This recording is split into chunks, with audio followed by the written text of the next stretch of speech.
สบายดีน้องๆที่เขามาเบิ่งส่องของบริษัทนะเขามาต่อจากอีพีตัวเก่าเนาะจากรวมแล้วเขามาเสลียต่อเสลียแม่นเฮากดแบบเดียวกันกับตัวรวมเนาะหมายความว่าเฮากดเครื่องไม้เท่าก่อน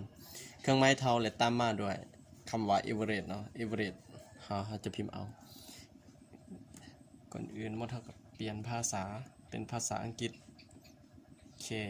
ได้เป็นภาษาอังกฤษแล้วเขามากดปุ่มเครื่องหมายเท่าแล้วเขามาพิมพ์คำว่า average มี a v e r a g e นี่ตัวนี้เนาะคลิก2เทื่อและเฮาลากตั้งแต่วิชาทำอิฐหอดวิชาสุดท้ายโอเคแล้วใส่วงเล็บให้มัน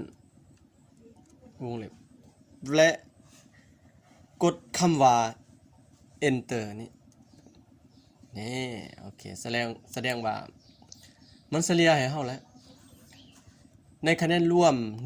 119นี้เฉลี่ยกับประมาณ 7.933 เนาะแล้วก็มันจะได้แบบนี้หลังจากนั้นให้น้องๆหรือว่าหลานๆคลิกตั้งแต่อันนี้เนาะบล็อกทับอิฐนี่ใส่เครื่องหมายบวกหอดตัวสุดท้ายนี่เนาะแล้วจะได้แบบนี้ก็แสดงว่ามันเฉลี่ยให้เฮาแหละหมดทุกคนในนี่เนาะแสดงว่ามันเฉลี่ยให้เฮาเรียบร้อยบ่จำเป็นว่าเฮาต้องคลิกเฉลี่ยทีละค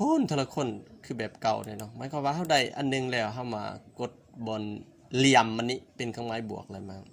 ลากมันนี่เลยแล้วจะได้แบบนี้มันง่ายเนาะสบายเอาทวนอีกเทื่อนึงเดี๋ยวสิลิปอีกแล้วก็ลองปฏิบัติรอบ2ว่ามันได้แท้หรือบ่จะได้ว่าตัวพี่น้องเข้ามาเบิ่ง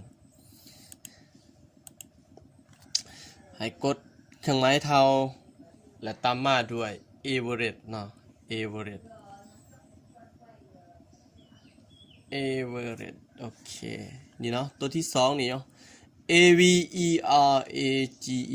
คลิก2เทื่อแบบนี้แล้วเฮามาลากตั้งแต่วิชาทำอิฐแล้วก็ฮอดวิชาสุดท้ายนี่แบบนี้ฮอดวิชาสุดท้ายแล้วใส่เครื่องหมายวงเล็บให้มันโอ้ยโทษ enter ไปแล้วหรือว่า enter ไปเลยมันก็ได้คือกันเนาะหลังจากนั้นเฮามาลากตั้งบล็อกทำอิฐนี่ฮอดบล็อกสุดท้ายนี่เนาะบนแจมันนี้มันจะคำนวณให้เฮาเรียบร้อยอัตโนมัติเนาะโอเคสำหรับ EP เฉลี่ยก็จบลงเพียงเท่านี้เนาะขอบใจ